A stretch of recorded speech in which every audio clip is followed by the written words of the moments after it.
Article 1er de la Déclaration universelle des droits de l'homme. Tous les êtres humains naissent libres et égaux en dignité et en droit. Ils sont doués de raison et de conscience et doivent agir les uns envers les autres dans un esprit de fraternité.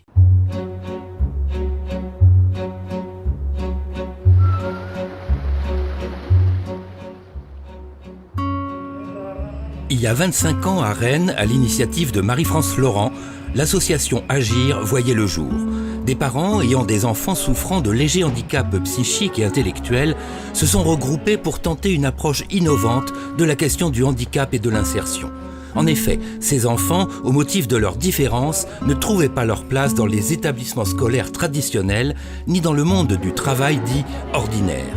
Commença alors une longue marche pour accompagner avec le soutien d'amis et de bénévoles ces enfants et ces jeunes adultes vers l'autonomie sociale. Une pédagogie respectueuse du rythme de chacun et qui s'adosse à de nombreuses activités culturelles, de loisirs ou de formation pour lutter contre un isolement destructeur, mais surtout aider ces jeunes à trouver la confiance en soi et une réelle indépendance. De jeunes adultes en plein devenir qui se sont baptisés eux-mêmes des Agissons.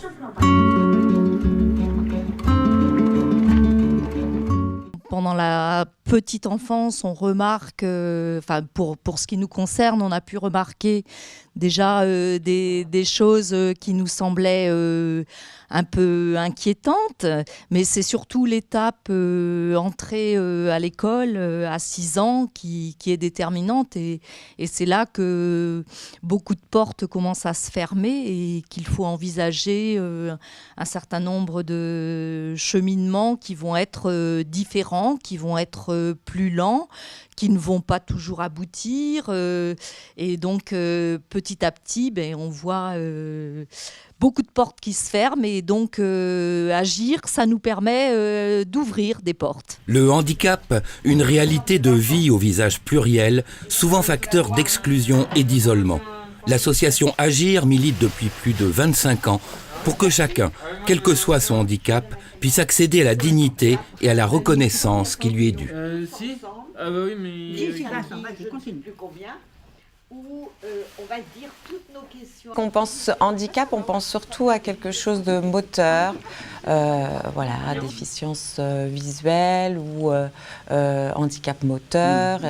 C'est vrai que une personne qui est déficiente intellectuellement, elle peut se retrouver en situation de handicap très facilement. Faire un trajet en bus, ça peut être parfois compliqué de déchiffrer le trajet, savoir quel arrêt je descends, une fois sur place, quelle rue je dois prendre pour me rendre. Donc c'est vrai que... La difficulté de conceptualiser les choses fait qu'il y a aussi parfois une difficulté à s'exprimer pour demander son chemin. C'est aussi, à la société d'être attentive aussi à ces différences qui sont parfois, qui sont souvent pas visibles pour certains handicaps. On lui proposait ni plus ni moins que l'IME. On a réussi donc à l'orienter vers SECPA, c'était déjà bien. Et après SECPA, elle est plus grande, mais elle a quand même des capacités intellectuelles. Donc elle a fait un CAP d'aide aux personnes, service d'aide aux personnes, service d'aide aux personnes, mais dans un lycée agricole, parce que dans l'enseignement, classique, il ne l'apprenait pas, parce qu'il fallait des conditions qu'elle ne remplissait pas, tandis que dans l'enseignement agricole, c'est quand même plus ouvert. Donc elle a pu faire un premier CAP.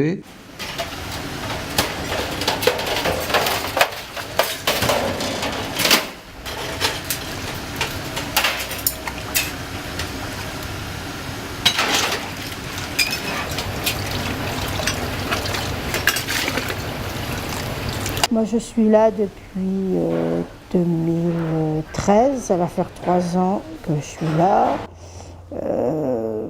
Au début, c'est très surprenant parce que moi, j'avais passé 6 mois à travailler toute seule. Et puis j'avais jamais connu ça, un système comme ça, un fonctionnement comme ça, et je me suis retrouvée avec des gens qui rentraient, qui sortaient, qui me demandaient des trucs, j'ignorais même jusqu'à l'existence. Et puis bon, à force, on commence à comprendre, mais c'est pas évident. Et puis il y a tout ce boulot qui arrive en même temps. Bon, il y a des jours où c'est différent, où c'est plus facile de s'y retrouver, mais moi je les connaissais pas. À part 2 ou 3 que je connaissais un petit peu, parce qu'ils étaient à Agir, et la plupart je les connaissais pas. Donc il a fallu qu'on s'habitue les uns aux autres, parce que c'est normal, puis maintenant ça y est, c'est bon. Moi j'ai réussi malgré tout à aller à l'école jusqu'à 20 ans, et après, qu'est-ce que je fais, quoi? Je connaissais rien ni personne, donc bon. Et puis finalement, j'ai eu la chance j'ai commencé à faire des stages d'insertion en milieu ordinaire, qui ne m'ont pas donné grand-chose. Enfin, ça m'a appris ce que c'était que le travail. Et ça m'a endurci parce que je crois qu'on a besoin de se frotter à ça, on se forge un caractère après, mais pendant des années, on se laisse un peu bouffer parce qu'on n'ose pas, puis j'étais jeune aussi.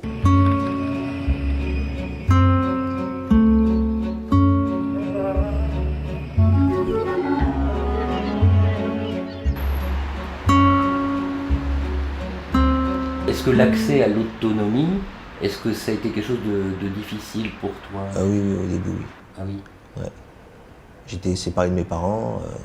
Excuse-moi, tu avais quel âge à ce moment-là quand J'avais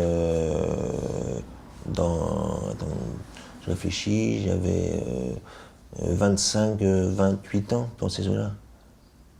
Donc c'était la première fois que tu quittais le foyer, la famille, c'est ça? Non, j'étais en CA en ESAT, où j'ai fait une expérimentation aussi, pareil. Mais il y avait un éducateur qui était de telle heure à telle heure, où il y avait une chambre, pareil, j'avais une chambre à moi tout seul. Et puis,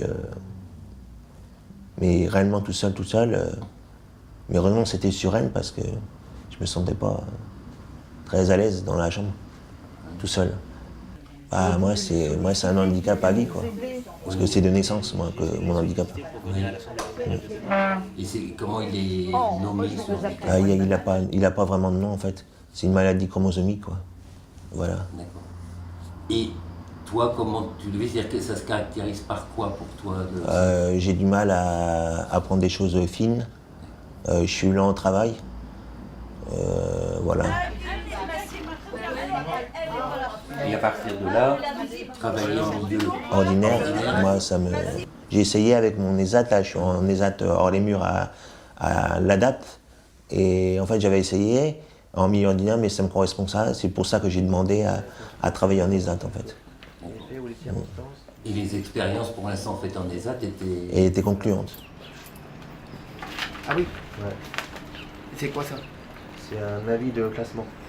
L'isolement, en fait, peut être destructeur, pour reprendre un peu les mots de Marie-France. C'est vrai que on a des jeunes ou moins jeunes qui sont soit dans une activité professionnelle et puis qui, en dehors de ça, n'ont pas de vie sociale.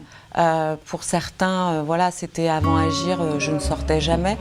Où l'accessibilité, il y a un obstacle à aller vers les autres parce qu'on est regardé un peu différemment, parce que l'ouverture n'est pas aussi grande et qu'il faut effectivement ouvrir des portes, proposer des choses pour que chacun trouve sa place et se sente bien. L'intuition de l'association est de multiplier les initiatives pour favoriser l'apprentissage à l'autonomie et faciliter l'accès de chacun à une place reconnue dans la société. Par exemple, ce sont des temps collectifs pour de la formation, des vacances ou encore des soirées à thème une fois par mois. Mais c'est aussi des projets plus ambitieux comme le projet Rêvera, une résidence vers l'autonomie sociale qui gère 6 logements individuels dont un expérimental pour permettre aux jeunes de vivre dans un cadre bienveillant et sécurisé. Une toute première démarche vers l'autonomie dans sa vie quotidienne. Et la plupart des jeunes qui sont venus quelque temps expérimenter puis loué un studio sont tous repartis dans un appartement ordinaire. Ils ne sont pas rentrés chez eux, ce qui prouve bien qu'après quelques mois d'expérimentation ou quelques semaines, ils ont pu louer un studio pendant même 6 ans. Mon fils qui a expérimenté ici est resté 6 ans aux Ajoncs pour après trouver un appartement dans le milieu ordinaire.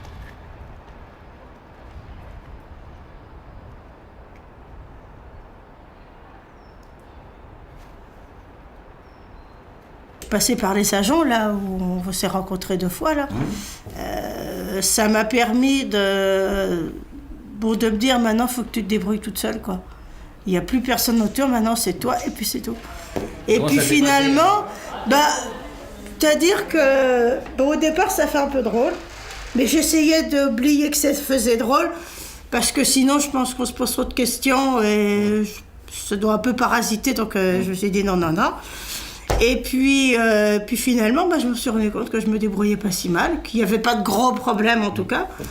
Et puis, c'était un cadre assez rassurant, puisqu'on avait des gens qui étaient là pour nous aider en cas de besoin. Être seul, non, ça te dérange? Moi, la seule chose qui m'ennuie au début, c'était de manger seule. Et je m'y suis faite, et c'était pas une difficulté en soi, mais c'était même pas une appréhension, mais c'était... Puis j'étais pas habituée, j'ai toujours mes parents, donc j'ai jamais mangé... Enfin, si, ça m'est arrivé de manger seule, mais j'aime pas ça. Donc du coup, faut s'habituer, quoi. Il faut se dire que c'est ça. Puis finalement, on est content d'avoir sa petite vie. Puis j'ai eu du boulot en même temps que l'appartement là-bas, donc ça m'a aussi facilité les choses, quoi.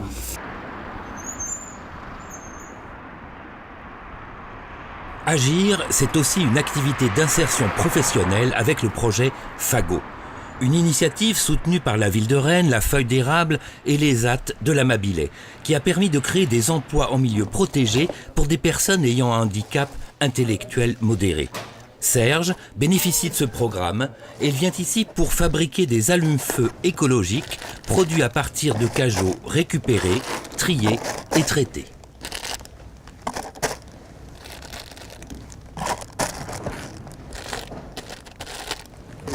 Là, il y a un tapis.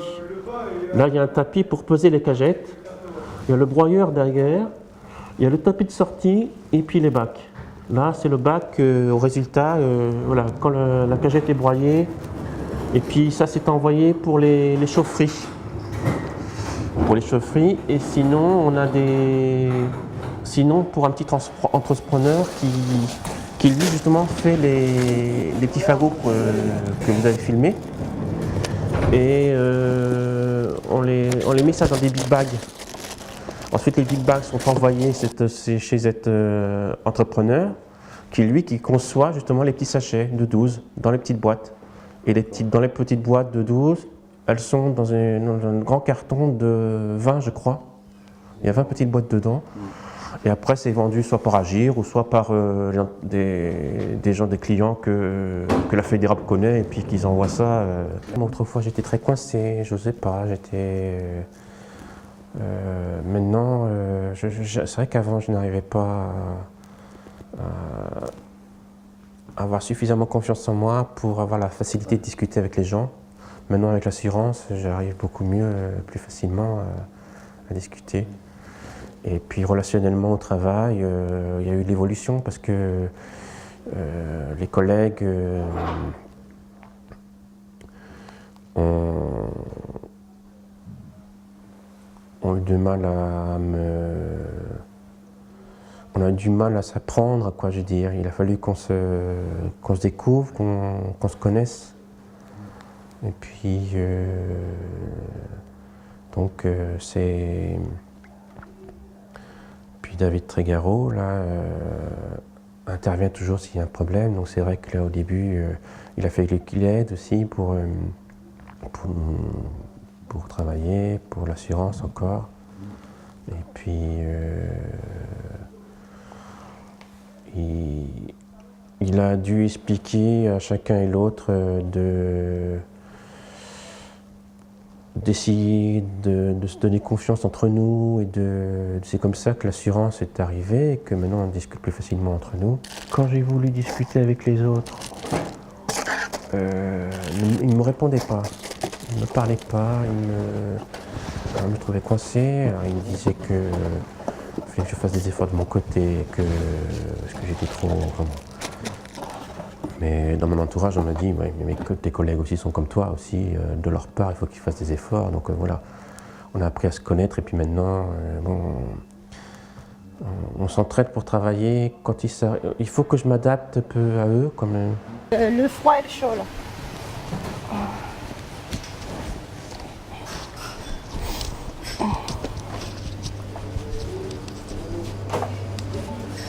Ça allait trop vite, parce qu'il faut toujours aller vite et puis il faut tout comprendre tout de suite, il faut tout savoir dès qu'on arrive et ça, moi, ça me perturbe, ça me fait...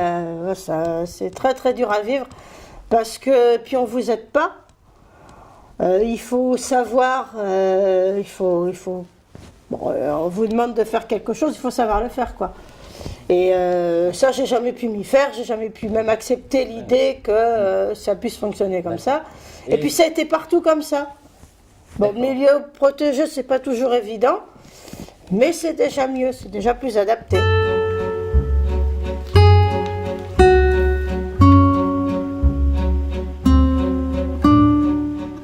Katia fait partie de ces bénévoles qui se sont sentis très concernés par les valeurs profondément humanistes qui caractérisent l'association Agir.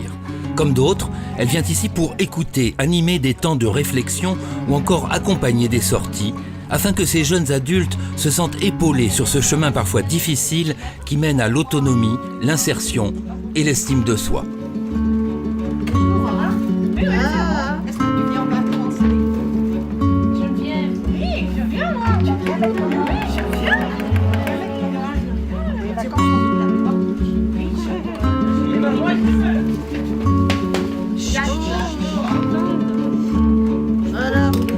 J'avais déjà envie de lutter, on va dire, contre les différences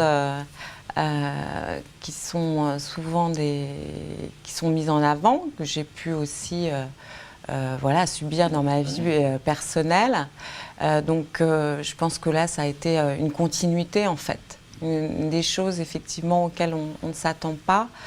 Parce qu'on fait face aussi à un handicap qui est dit invisible. C'est vrai qu'on se préoccupe, on pense beaucoup handicap, on pense à fauteuil roulant. C'est pas tout, donc je pense que c'était dans la continuité de m'ouvrir aux autres et à ce qu'on peut faire aussi pour les autres. C'est-à-dire que on a envie de s'engager, de faire des projets, de monter des projets, de rencontrer différentes personnes. Ce qui m'a frappée, c'est effectivement le ressenti tout de suite de convivialité, d'un entourage, de quelque chose de... Alors il y en a qui évoquent beaucoup le mot famille, quand ils évoquent l'association Agir. Par exemple, pour les 25 ans, on devait tous se poser la question, qu'est-ce qu'Agir pour moi? Et moi, j'avais choisi le mot rencontre, parce que c'est une rencontre avec des personnes qui permet de faire connaissance avec des personnes différentes, parce qu'on est tous différents. Et puis en même temps, une rencontre avec soi-même, parce qu'on se découvre aussi soit en rencontrant les autres et en apprenant à connaître les difficultés de chacun,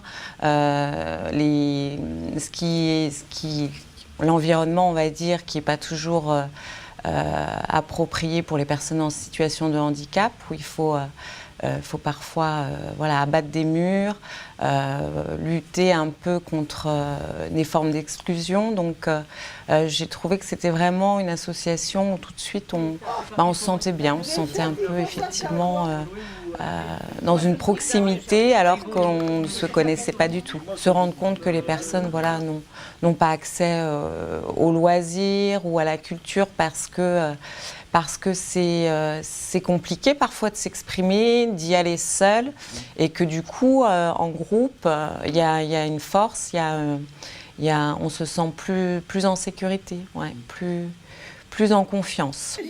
C'est familial, on s'entend presque tous bien. Moi, ça m'apporte la joie de vivre. Parce que c'est comme une vraie famille, quoi, en fait. C'est ça que j'aime bien. Justement, comme il n'y a pas de feu. Si, comme les tu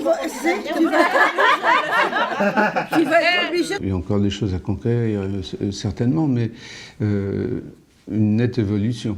Une nette évolution de rencontres d'autres, de camaraderie, de sorties. Parce qu'effectivement, c'est difficile pour ces jeunes-là de trouver, de se faire des relations. Ils sont timides, ils se referment vite si l'accueil n'est pas bon. Voilà. Tandis que là, il y a un climat dans le groupe qui est vraiment excellent. Bon, personne ne regarde les défauts de l'autre. C'est vraiment extraordinaire à ce niveau-là.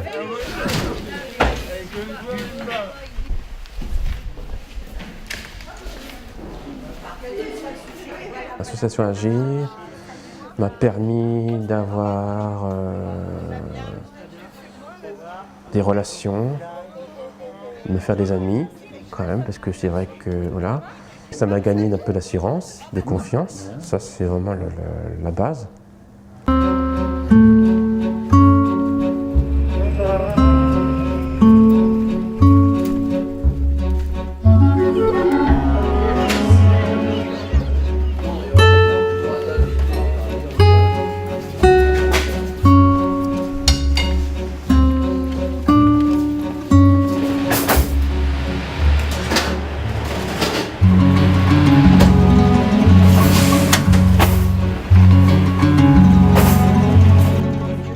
Effectivement, prendre le temps de s'adapter à chaque personne. Oui, prendre le temps, ce qu'on ne fait pas toujours dans une société qui va très vite. Donc voilà, c'est effectivement la philosophie d'Agir, de laisser la place à ce qu'on peut faire aujourd'hui et pourquoi pas ce qu'on fera aussi demain. Chacun suit son chemin tranquillement et avec encouragement, on va dire, pour que ça évolue, mais par contre, on laisse aussi la possibilité de se dire, bon, voilà, c'est pas le moment, on attend encore un peu, et puis encore s'il faut, pour que la progression puisse se faire. Ouais. Un lieu de vie qui vraiment propose de vivre ensemble, quoi. C'est vraiment ça l'idée d'Agir, ouais. Vivre ensemble et partager des choses, et puis avancer petit à petit. Agir, c'est aussi un nouveau projet autour de l'habitat.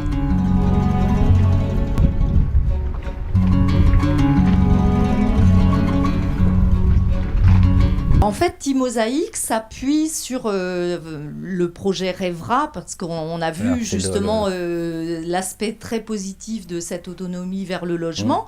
Et puis on s'est interrogé au sein de l'association pour des jeunes qui sont plus lourdement handicapés, qui ont besoin d'accompagnement, de mettre sur pied quelque chose qui puisse les aider, eux aussi, à faire des pas ensemble, tout en étant accompagnés. Et donc, on s'est dit, il faut qu'on crée un projet. Alors, ce projet, c'est un projet d'habitat regroupé, donc avec 6 appartements et un espace pour une possibilité de vie collective qui sera accompagnée. Et donc, on espère voir l'ouverture de ce logement, de cette résidence d'ici 3 ans, fin 2018. Et puis, on souhaite également anticiper cette vie en habitat regroupé par une expérimentation qu'on va mettre en place dans des studios de Rêvera. Alors, on va le faire progressivement. On va commencer en 2016 par 2 soirs où il y aura donc un accompagnement en soirée après le travail ou journée en accueil de jour. Et puis ensuite, les agissants concernés vont passer 2 nuits en appartement ici à Revra. Et puis donc, si ça se révèle être une expérimentation positive, peut-être qu'on ira vers 3 nuits, puis 4 nuits, puis 5 nuits. Et donc, on espère que quand, en 2018, la résidence sera construite, puisqu'il s'agit d'une construction neuve, ils seront complètement prêts à découvrir une vie beaucoup plus autonome et sans être toujours en famille. Ces parents qui donnent beaucoup de leur temps, de leur énergie à l'association et à leurs enfants éprouvent le besoin bien légitime de pouvoir se retrouver régulièrement entre eux, en dehors de leur chère progéniture, afin d'échanger autour de questions et de préoccupations communes.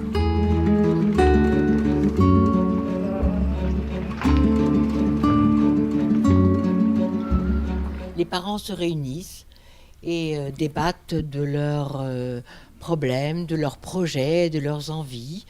Et on essaye de résoudre... De leurs préoccupations, par exemple. d'en discuter. Oui, sur la vie au travail des agissants, sur... la vie affective. Oui, leur vie enfants. affective, sur la parentalité aussi, sur... Enfin, il y a des tas de questionnements sur ce qui va se passer après nous, les parents. Ça, c'est quelque chose qui est récurrent et difficile à vivre quand on accompagne quelqu'un qui est en situation de handicap. Donc, le groupe Parents, c'est vraiment un lieu ressource pour les familles. Et puis, c'est comme tu l'as dit, un lieu de parole, de confiance. Et vraiment, c'est très important de pouvoir s'exprimer sans avoir l'impression d'être jugé. Et surtout de s'exprimer en dehors de la présence des jeunes ou des adultes. C'est un travail de longue haleine et il faut surtout pas se faire oublier. Voilà, donc il faut agir. En 2 mots, on ne se résigne pas, on se mobilise, on agit, c'est le 3e. Voilà, d'accord, donc agissons. Il faut agir. Oh